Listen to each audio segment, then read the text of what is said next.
Okay, so let me tell you a little bit about my story first. This story goes back to 1990. I'm sure some of you weren't even born, but here we go. I was in my first big professional show. It was called Buddy, the Buddy Holly story. It had opened as a smash hit on Broadway and the West End in London before Toronto. And then the next stop was Australia.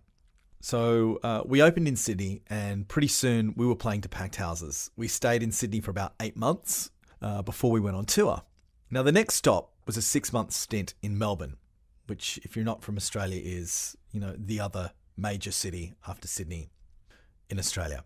Now, one of my mates on the show was this girl, Karen Jacobson. Now, most of you actually know Karen.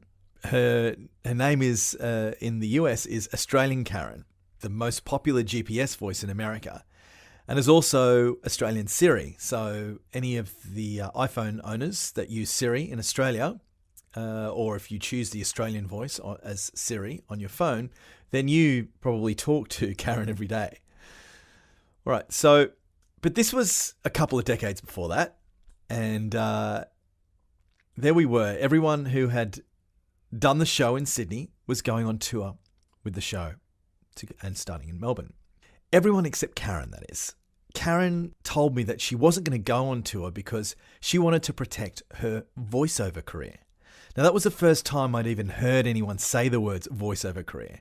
And considering we were 19 years old and about to go on tour with a rock and roll musical, I was suitably impressed that there might be something out there that would be considered as more valuable than that.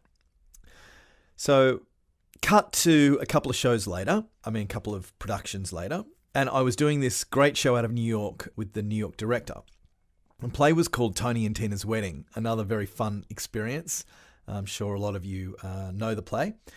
And that's where I met my buddy Rick. Now, during rehearsal, Rick would get paged.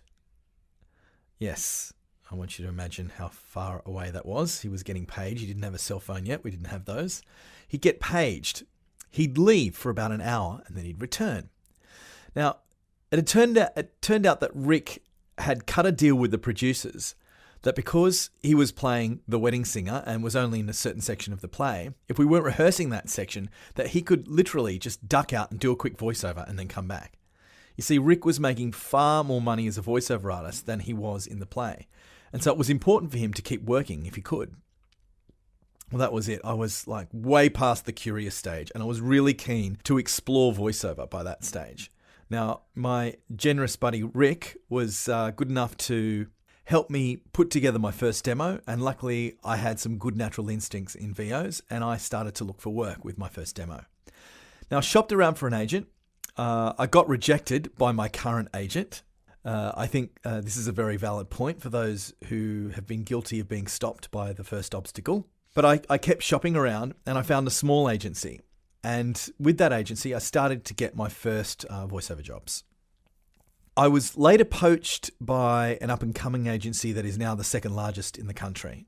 And over the next couple of years, my work began to grow.